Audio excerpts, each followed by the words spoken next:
Hello students, আজকের ভিডিওটি হবে রামকৃষ্ণ মিশন স্পোকেন ইংলিশ কোর্সের কনভারসেশন ক্লাসের উপর। কনভারসেশন ক্লাসে বিশেষ করে যে সমস্ত টপিক দেওয়া হয় তার উপর বেস করে কিছু কোয়েশ্চেন আমি এখানে নিয়েছি। তোমরা যারা পড়ছো তাদের যে সমস্ত কোয়েশ্চেন বা টপিকগুলো দেওয়া হচ্ছে ক্লাসের মধ্যে যদি না নিজে থেকে আনসার করতে পারো বা যদি কোনো রকমের ভিডিও প্রয়োজন হয় আমাকে টেলিগ্রাম বা আমাকে ফেসবুকে সেগুলো ইনফর্ম করতে পারো, আমি তার উপর ভিডিও বানিয়ে দেবো। আজকে ভিডিওটি সেরকম একটি ভিডিও, এখানে কিছু কোয়েশ্চেন্স আছে তার উত্তর সহ আমি আলোচনা করছি, যেগুলো ক্লাসে কনভারসেশনে তোমরা বলতে পারো এভাবে।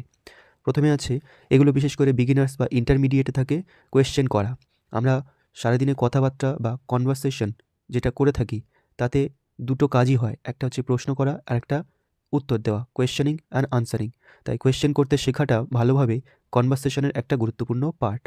আমাকে প্রশ্ন করতে হবে, আবার উত্তরে দিতে হবে কনভারসেশন করতে গেলে, আর এটাই হচ্ছে স্পোকেন ইংলিশের মূল জিনিস। তো সেই কোয়েশ্চেনিং কীভাবে করতে হয় সেটা নিয়ে আজকের একটি ভিডিও। তোমাকে বলে দেবে সিচুয়েশন, সেটা থেকে কিছু কোয়েশ্চেন করতে হবে। আস্ক 3 কোয়েশ্চেন্স, 3টি কোয়েশ্চেন করবে এই সিচুয়েশনগুলোতে। Your friend has come back after considering Poush Mela. এখানে কনসিডারিং হবে না, আফটার ভিজিটিং পৌষ মেলা। শান্তিনিকেতনে পৌষ মেলাতে বন্ধু ঘুরে এসছে, তারপর তাকে কিছু কোয়েশ্চেন করতে হবে। তো কী ধরনের কোয়েশ্চেন এখানে করা যায়? 3টি কোয়েশ্চেন বলেছে, আমি এখানে আরও বেশি কোয়েশ্চেন দিয়েছি। তোমরা যে কোনো 3টি কোয়েশ্চেন বা এর বাইরেও নিজে থেকে কোনো কোয়েশ্চেন মাথায় আসলে সেটা বলতে পারো, তবে সেন্টেন্স স্ট্রাকচার যেন ঠিক হয়। প্রথম কোয়েশ্চেন যেটা করা যায়, who did you go there with? তুমি কার সাথে সেখানে গিয়েছিলে? Second question, how long did you stay there? কতক্ষণ সেখানে ছিলে? How did you enjoy there? তুমি সেখানে কীভাবে এনজয় করেছো বা কী কী দেখেছো এটা বলতে পারা যায়। What did you see there? তুমি কী দেখেছো সেখানে? What have you bought from the Poush Mela? Poush মেলা থেকে তুমি কি কিনেছো? এর পরের সিচুয়েশন দিয়েছে, your uncle has bought a new flat. তোমার আঙ্কেল একটা নতুন ফ্ল্যাট কিনেছে। তুমি এ বিষয়ে তাকে 3টি কোয়েশ্চেন যদি করতে বলা হয়, কী কোয়েশ্চেন করতে পারো? Where is your new flat location? তোমার নতুন ফ্ল্যাটের অবস্থানটা কোথায় এটা বলা যায়। How much did it cost you? কত টাকা নিয়েছে এই ফ্ল্যাটটা কিনতে? Does it have lift and car parking facility? এখানে কি লিফট এবং গাড়ি রাখার ব্যবস্থা রয়েছে? On which floor is your flat? কত নম্বর তলায় তোমার ফ্ল্যাটটা রয়েছে? বা আরও বলা যায়, how far is it from the nearest railway station? কাছাকাছি রেলওয়ে স্টেশন থেকে এটা কত দূরে? আরও বলা যায়, how far is it from your office? তোমার অফিস থেকে বা ওয়ার্কিং প্লেস থেকে এটা কতটা দূরে অবস্থিত? নেক্সট সিচুয়েশন রয়েছে, your brother wants to join the Indian army. তোমার ভাই ইন্ডিয়ান আর্মিতে কাজ করতে চায়, জব করতে চায়। তো এ বিষয়ে 3টি কোয়েশ্চেন করতে বললে কি কোয়েশ্চেন করবে? Why do you want to join the Indian army? কেন ইন্ডিয়ান আর্মি জয়েন করতে চাও? উদ্দেশ্যটা কি? কেন এটা চুজ করলে এই প্রফেশনটা? How are you preparing yourself for that? এটার জন্য তুমি নিজেকে কীভাবে প্রস্তুত করছো? আর বলা যায়, who is your inspiration for such choice? এরকম চয়েসের জন্য তোমার ইন্সপিরেশন কে? কাকে থেকে তুমি এইটা চুজ করলে, ইন্সপায়ার হলে? এরপর আছে, your cousin has joined a gym. তোমার কোনো আত্মীয়, ভাই বা বোন, সে জিম জয়েন করেছে। এ বিষয়ে তাকে 3টি কোয়েশ্চেন করতে হলে কি করবে? প্রথম কোয়েশ্চেন বলা যায়, why have you join the gym? কেন জিমে জয়েন করলে? উদ্দেশ্য কি? ফিট রাখা নিজেকে, না রোগা হওয়া? কোন উদ্দেশ্য? এটা হতে পারে একটা কোয়েশ্চেন।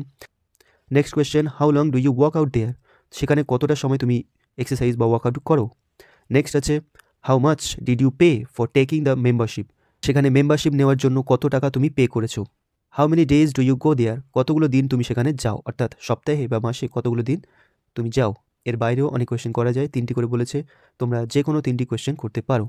তবে ইয়েস বা নো আনসার হবে এই ধরনের কোয়েশ্চেন অ্যাভয়েড করতে হবে। এই ধরনের কোয়েশ্চেন ওখানে অ্যালাউ করে না বেশি। যেমন have you enjoyed, have you done, ও ইয়েস বা নো বলে আনসার দিতে পারে। এই ধরনের কোয়েশ্চেন নট অ্যালাউড। এমন কোয়েশ্চেন করতে হবে যার উত্তর কিছু ওয়ার্ড বলে দিতে হবে। এরপর কোয়েশ্চেনিং করা নয়, এবারে কিছু ডিরেক্ট টপিক দিয়ে দেবে বা কোয়েশ্চেন করবে, সেটার উত্তরে তোমাকে কিছু কথা বলতে হবে। এখানে শুধুমাত্র তোমার স্পিকিং এবিলিটি টেস্ট করা হয় তা নয়, এখানে কিন্তু এমন কিছু কোয়েশ্চেন করা হয় যাতে করে তোমার চিন্তাভাবনা সেই বিষয়ে কি সেটাও জাজ করে নেওয়া হয়। তো প্রথম প্রশ্ন রয়েছে, why are tutorial classes so popular? এখন যে টিউটোরিয়াল বিভিন্ন ক্লাস, প্রাইভেট কোচিং, এটা কেন এত জনপ্রিয়? এ বিষয়ে তুমি কি মনে করো? Tutorial classes are very popular this days. আজকের দিনে টিউটোরিয়াল বা প্রাইভেট কোচিং ইনস্টিটিউশনগুলো খুব জনপ্রিয়। কারণ the quality of teaching in government schools has become poor day by day. অর্থাৎ দিনের পর দিন সরকারি স্কুলে পড়াশোনার মান অনেক বেশি খারাপ হয়ে চলেছে। A lot of students sit together, অনেক ছাত্রছাত্রী একসঙ্গে বসে, and one teacher cannot control the class properly, একজন শিক্ষক পুরো ক্লাসটা প্রপারলি কন্ট্রোল করতে পারে না। অন দ্য আদার হ্যান্ড, অপরদিকে, in tutorial homes students get exam oriented classes, tutorial হোমসে অল্প স্টুডেন্ট, সেখানে এক্সাম ওরিয়েন্টেড ক্লাস করা হয়, সাজেশনস দেওয়া হয়। সামটাইমস, কখনো কখনো, children of working parents have to go for tutorials as their parent aren't able, এখানে পেরেন্টস হবে যেহেতু তাদের পিতামাতারা সক্ষম হন না টু সিট উইথ দেম, বাচ্চাদের সাথে বসার, তাই তাদেরকে বাড়িতে একা পড়াশোনা করতে অসুবিধা হয় বলে টিউটোরিয়ালে যেতে হয়। এছাড়াও বিভিন্ন কারণ তোমরা দেখাতে পারো। Next topic, describe a place, একটা জায়গার বর্ণনা করো। You have visited out of Kolkata, কলকাতার বাইরে যেখানে তুমি ভিজিট করেছো। এখানে যেখানে ঘুরতে গিয়েছো সেটাকে ডেসক্রাইব করবে। আমি আপাতত আমার মতো একটা করে লিখেছি। Last year I went out of Kolkata, গত বছর আমি কলকাতার বাইরে গিয়েছিলাম। ইট ইজ মুর্শিদাবাদ, জায়গাটা হলো Murshidabad. It is a historical place, এটা একটা ঐতিহাসিক জায়গা। I went there by bus, আমি সেখানে বাসে করে গিয়েছি। উইথ মাই ফ্রেন্ডস, বন্ধুদের সাথে, বা বলতে পারো উইথ মাই ফ্যামিলি।